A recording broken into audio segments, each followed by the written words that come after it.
Hi everyone, I am Emily McQuiggan. I am the teen programmer at Frederickson Library, and we're here with another edition of Quarantine Talk. Today I'm joined by Emily Young and Theo Heil, and we are going to tell you about some of the things that we are reading, watching, and listening to this week, or month, or however long it's been since our last episode. All right, so we're going to start with a fun quiz. So, I know a lot of people have been watching The Crown recently, and so we've been thinking a lot about the British royal family and their outfits. So I thought it'd be fun to match the hat to the royal. Oh my God. So Emily and Theo, we're going to show you a hat, and you're going to guess which royal it belongs to. Oh, Theo, you're going down. All right. So I do. I think so. So who wore this pink fascinator? Was it Catherine, Duchess of Cambridge, or Camilla, Duchess of Cornwall? Ooh. And if you're unfamiliar with the royal family, Catherine, you also might know her as Princess Kate. She's the one married to Will. And Camilla is Prince Charles's current wife. I'm going to Oh, sorry. Go ahead, Theo. Oh, no, I was going to say it's probably Catherine. I mean, I don't know. Interesting. I was thinking Camilla. I think that shade, I feel like Camilla would go with the pink. I'm not so sure about Catherine. Right, I mean, I don't know what Camilla looks like, so to be fair. All right, let's see. And it is Kate. Wow. So you can see here the outfit she wore it with. Oh my gosh. I might be like a prodigy at this. I think You might be. All right, so now this one. Was this Camilla, Charles's wife, or Queen Elizabeth, Charles's mother? I say Queen Elizabeth. I agree. And you guys are both wrong. It was Camilla. So you can see here she had a matching jacket. That's a lot of mint. It is. It's a lot of mint. I've noticed they often match pretty exactly, which makes you wonder, like, if you lose the jacket or outgrow it, what do you do with the hat? That's true. It's useless. All right, so this is a white fascinator. Is it Catherine, Duchess of Cambridge, or Princess Eugenie of York? Is it Eugenie or Eugenie?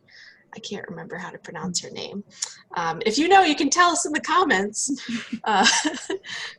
I think it's her. I think it's Eugenie/Eugenie. Yeah, I agree. And it was Kate. What? So she wore this white fascinator.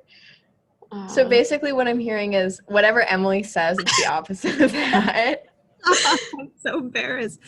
I am such a fan of The Crown, and I'm very embarrassed. Ugh.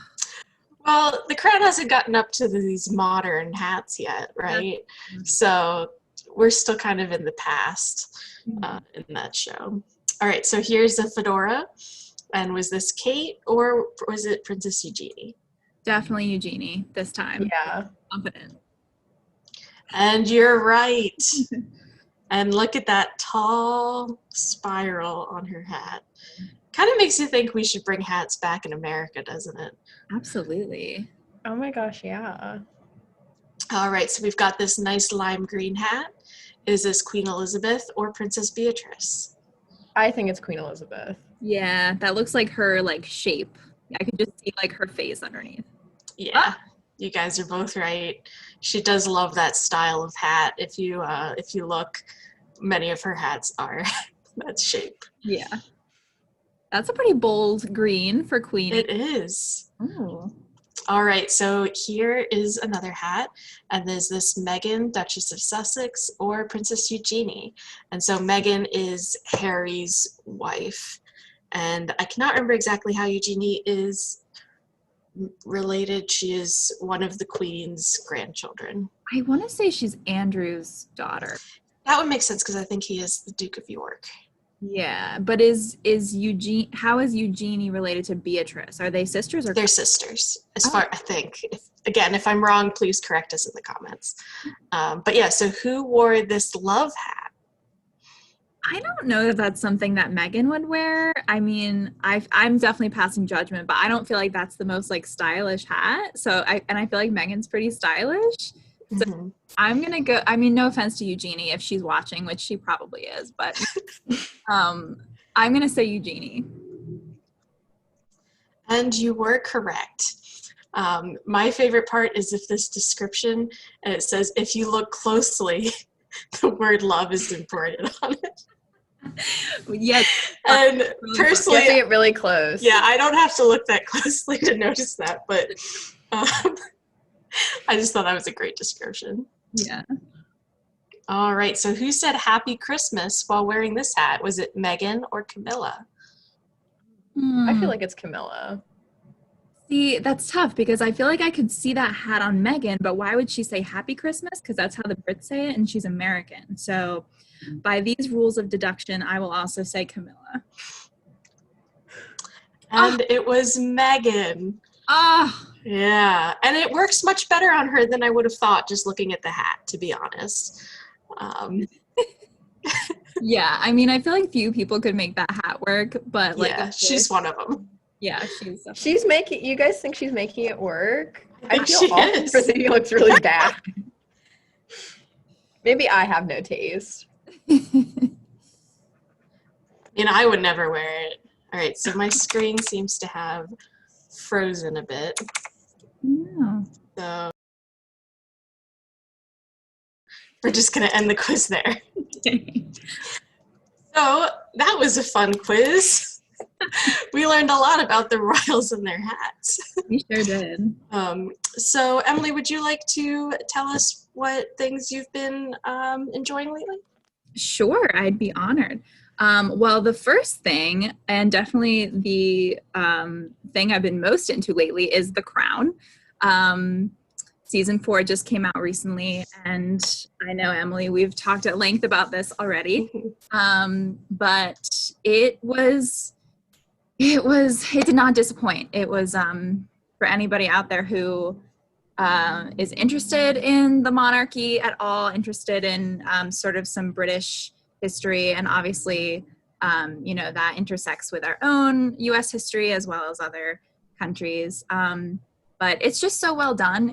I really appreciate the acting and the production of that show. And I learn a lot too. Like it's almost embarrassing how much like I don't know about some parts of history. Like this most recent season, I learned a lot more about Margaret Thatcher, mostly bad things, but it's definitely very eye-opening. And I know the show I think you have to be careful because I think a lot of the show is dramatized. It, maybe didn't happen exactly the way it seems, but it's just it's so much fun, and it's really bingeable. So you want a show to binge. I mean, because I went back and I rewatched from season 1, like starting a couple days ago, honestly, like maybe it was last week, but it really did not take a lot of time at all. So yeah, that's been fabulous. Honestly, that's sort of the extent to what I've been watching. I've sort of really, really zeroed in on that. Well, that makes sense if you just like binged all 4 seasons. Oh yeah. Not a lot of time beyond that. Yeah, I'm pretty sure the theme song from that show is just like constantly playing in my brain now, which is great because it's an excellent theme, I think. So let's see. In terms of reading, I forget if I mentioned this the last time, but I had reread The Handmaid's Tale by Margaret Atwood. I read it a couple years ago, and I had since watched the show, which is on Hulu. I'm not sure how many seasons are out. Do you guys watch that show?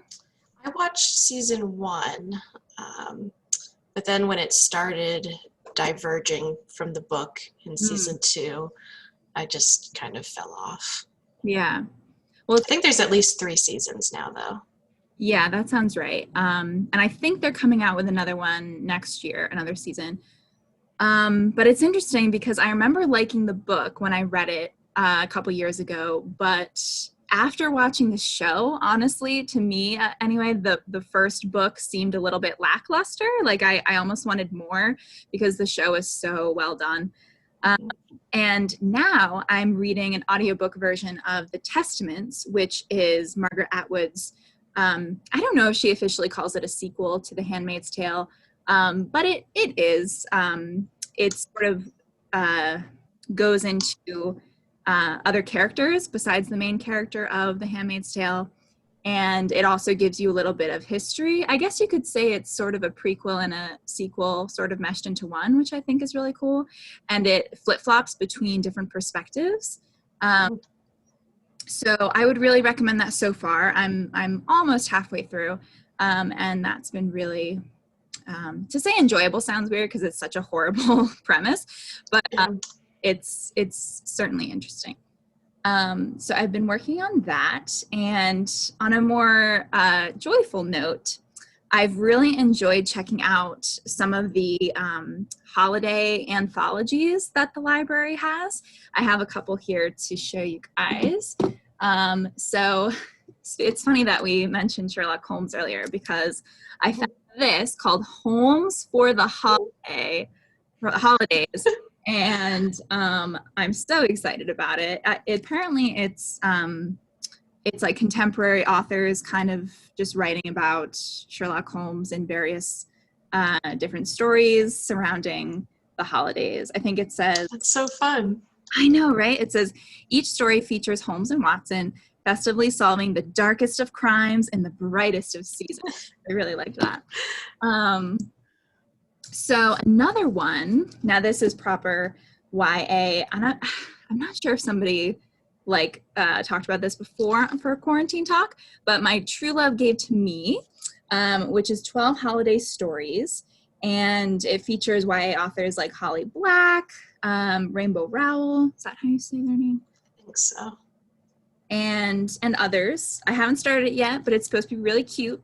And I also love that it's not just Christmas stories, which you get a lot of in certain collections, but apparently it's supposed to have stuff about Hanukkah, Kwanzaa, the winter solstice, and New Year's. So that's great. This. And today, actually, I came up with a super nerdy idea, but I'm definitely going to do it, which is sort of creating my own book advent calendar. In a manner of speaking. So what I'm going to do with all of these anthologies is sort of write down on a piece of paper the name and the title of the individual stories, and I'm going to put them all in a mason jar or something, and then I'm thinking each day of December I'm going to reach in the jar and pull one out and then read that story that day. We'll see if I'm able to keep up with that. But I like the idea, at least. So that's adorable. Thanks. I love that. Yeah, that sounds great. Yeah. So, and then lastly, I just wanted to mention for the staff book club, I don't know if we told you this, Emily, but I think for our winter read, we're going to do The Golden Compass. My favorite. Oh, you read it already? Oh, it's one of my favorite books. It's so good. Awesome. I was actually going to talk about it later, so I'll go into my thoughts then. Oh my goodness. Well, no, I haven't read it yet, so I don't know anything about it. But I just wanted to mention that we have the graphic novel version in the library. I have it checked out currently, but I'm just going to return it because I want to read the actual book first. But I don't know if it's technically new, but it looks new. And it seems really cool. And I know they have a version on HBO as well. And I think you may have seen that, Emily. Yeah. Mm-hmm. So I'll let you speak to that. Yeah, I'll give you my thoughts on that later. Yeah. But yeah, that's sort of what I've been working on my end. Excellent. Thank you for sharing, Emily. Sure. Theo, what have you been up to? I feel so bad. I feel like I haven't been doing much except homework, but I mean, isn't that just the way? I have been, listening to a lot of Christmas music. I'm trying to, which isn't, I know it's Thanksgiving still hasn't happened yet, but I'm getting in the mood. Yeah. You gotta grab joy wherever you find it. Exactly. That's what I'm trying to do. So I'm listening to a lot of Christmas music. I'm watching a lot of Christmas movies. I think my new favorite one is probably Little Women, the one that came out this year, which is it's not really a Christmas movie, but it kind of, I like to say that it is. Yeah, it takes place at Christmas, a lot of it. Yeah. So, I mean, I love that movie so much. I have been like watching it and rewatching it all week. I'm trying to make It's a very myself good movie. happy. Yes. It's Yeah. I love that movie. And And, the costumes are so good in it. oh my And goodness, it's right? just, it's, if you haven't seen it yet, it's Greta Gerwig's Little Women 2019. I believe it's currently on Amazon Prime streaming for free if you have Prime. And we also have copies at the library. Yes. It's cannot recommend it enough. It's so good. It's so funny. Touches my heart.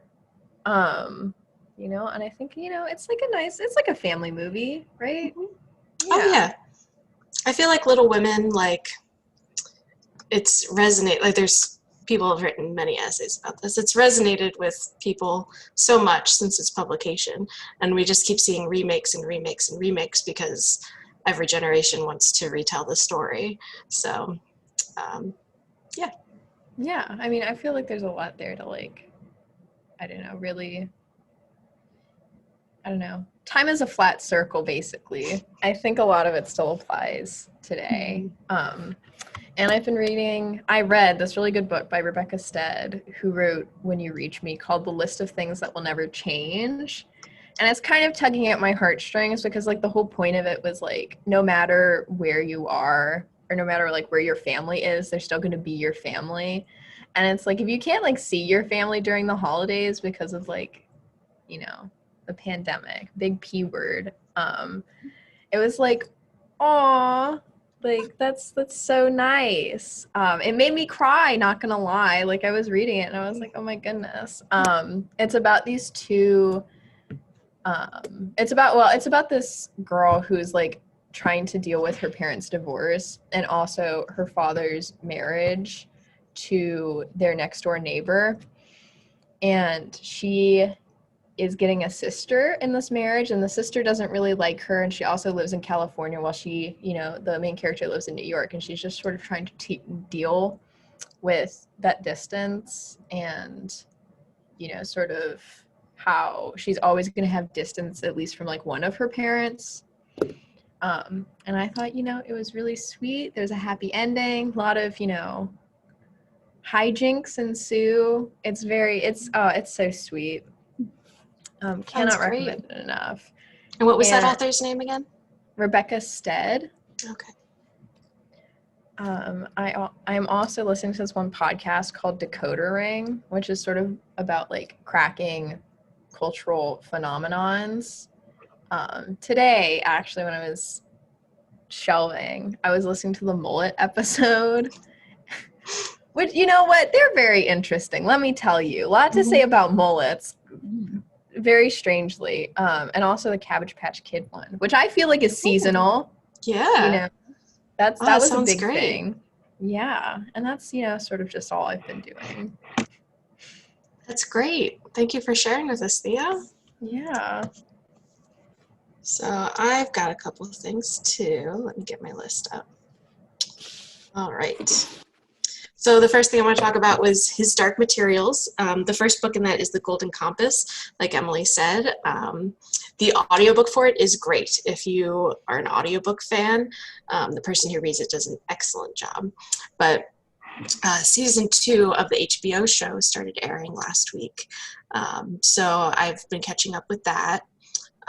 And so like I said, The Golden Compass, His Dark Materials trilogy, it's very close to my heart.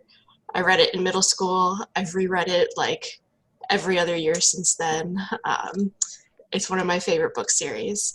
And the show is fine.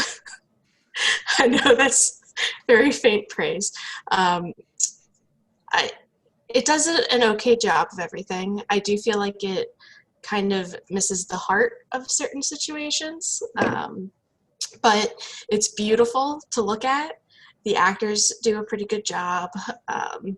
They've really like brought a lot of aspects of it to life, which is really nice. So I'm definitely enjoying it. Definitely more than the movie that came out in the early 2000s.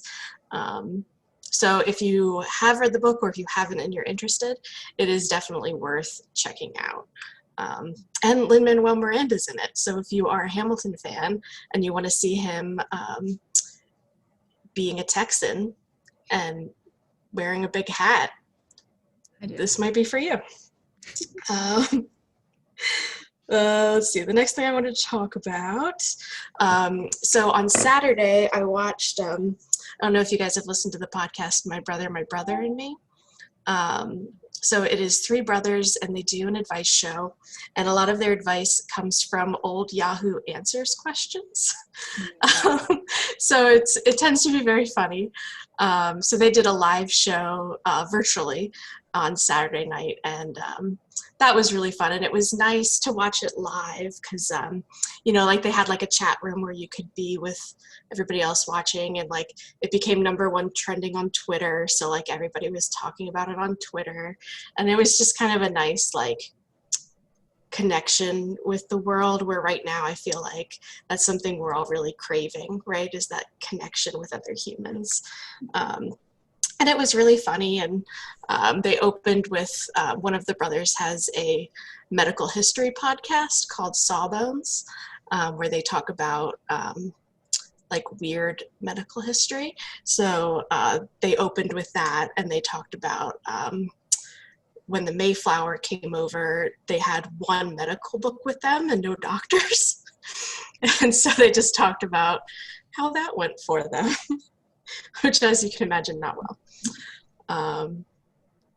Let's see, the next thing I want to talk about, another podcast, because, that's one of the things to do these days is listen to podcasts. So I think everybody has heard me talk about You're Wrong About before. I sing its praises often. But one of the hosts, Michael Hobbs, has another podcast now called Maintenance Phase. And that one is about health and fitness myths. And it is really interesting. There's a lot of things that you would assume about health that are not true. So two of the ones that really stuck out to me that they've done so far, it's pretty new. I think they started it like a month ago. But they did one on the presidential physical fitness test. And I think anybody who has been in public school in America has participated in the presidential physical fitness test. And I think most of us have hated it. So it was really interesting to hear the weird history of it, and just how kind of pointless it is. And they also had one on the so-called Twinkie defense from Harvey Milk's murder in the 70s. So that was really interesting. I learned a lot from that one that I had not previously known. So definitely worth checking out. It's just, weird health topics that you wouldn't think to do research on. And yeah, really interesting. And then the last thing I want to talk about is Zoom parties. So kind of like we're doing now, this is like a Zoom party. But like I said with the podcast live stream, like I feel like we all are really craving that connection. And especially like the holidays are coming, and I know a lot of other people have already celebrated big holidays during the pandemic, and use Zoom to kind of help bridge that gap. And I'm just really glad that we have that. Like I did a virtual Friendsgiving with some of my friends recently, where we all made recipes that we all shared with each other. So it was kind of like we were eating the same meal, which was really nice. And I'm doing a similar thing with my family for Thanksgiving on Thursday. We're also with my family going to have a virtual pet show. We're all going to dress up our pets and we're going to show them off. So that is always a great thing to do. I can't think of anybody who wouldn't want to enjoy a virtual pet show. So if you're looking for something to do with your friends, it's a great thing to do. And I know for Thanksgiving on Thursday, Zoom is going to be unlimited free. So you'll be able to log on with that and spend as much time as you want with your family. And there's a lot of good ideas out there for things you can do. And it's just a good way to stay in touch during this, what is going to be, I think, kind kind of a different winter. So yeah. Oh, and there's one other thing I wanted to share. It's a screen share. Let me get it up. So just to be clear, Emily, are you inviting us all to your family pet show Zoom call? Because that's... Oh yeah, I think I'll record it and I'll post it on the internet. Yes. Everybody. I would watch that though. It's Like, gonna be I'd tune fun. in. We're my family has a lot of cats and dogs, and usually the dogs all come to all of our family gatherings. The cats, obviously, only the ones who live in that house do. So it'll be nice to kind of also catch up with all the pets, you know, because I also miss them. I miss, you know, snuggling with my sister's dogs. All right, so let's see. All right, so this, I'm just going to play you a little bit of this. So there is an artist called Neil Cicerega. You might know him. He's one of the people behind Potter Puppet Pals. If you might remember Potter Puppet Pals from way back when I was a teenager. Now he does kind of weird mashup things. I can't really describe what they are, but it's like a weird mix of songs that you would not expect, and they work weirdly well. So he's got a bunch of different albums with this. Often they incorporate Smash Mouth songs. Yeah, it just kind of gets weirder and weirder. But he released a new album a couple of weeks back. Looks like in September, according to this YouTube video. And so I just wanted to play you a little bit of one of them because it's kind of been a soundtrack in my house lately, and it's something that always makes me laugh a little bit. So here we go. Here, this is Spongerock from the album Mouth Dreams. Does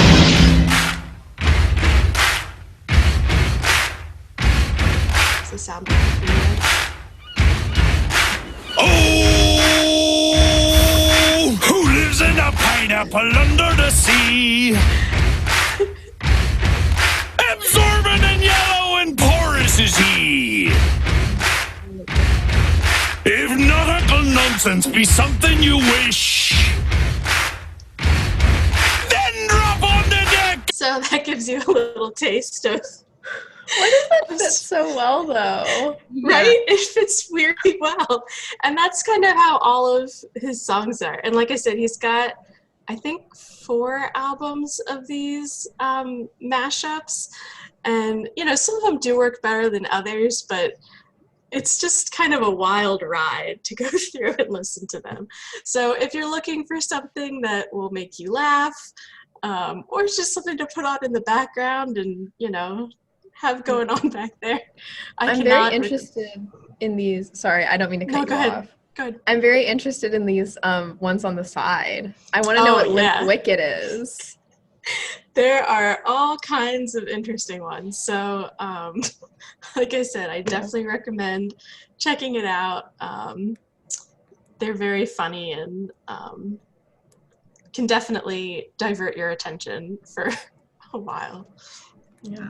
If you're also curious as to what Limp Wicked is, you should listen to the album and figure it out. Yeah, I don't remember exactly what that one is, but the Wikipedia page does go into all of the different songs that are in each song. So even if you don't really want to listen, but you're curious about things like what Limp Wicked is, you can go through and it will tell you all the songs that got mashed together. So it is, it's definitely very enjoyable. So that's everything I have. I know, so, you know, usually we're also joined by Deanne, but she was unable to join us today. She had some, you know, she's a teacher, so she's a little busy right now. But she wanted us to share, she made a list of things that she was grateful for. So just before we go, I just wanted to share her list with you guys. Things that Deanne is grateful for. She's grateful for good music to lift her spirits, friends to make her laugh, the sweetest students, the job that she loves, technology that connects her with family, sunshine in the morning, decorating for Christmas, and a warm, comfortable home. So that is Deanne's list of things that she is grateful for. Because, you know, it's Thanksgiving time. We're all kind of dwelling on the things that we are grateful for. I think to make Deanne even more grateful, we should definitely tell her about Spongerock and, you know, Yes. Oh my goodness. Yeah. That'll make it on the list. Yeah. It definitely will.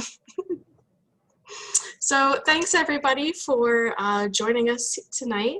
If there's anything in particular that you want to hear us talk about, you can comment in the box below, or you can email me and we will talk about it next time. So thanks Theo, thanks Emily. thank you so much. Yeah. Yeah, bye everyone, have a good night. Bye.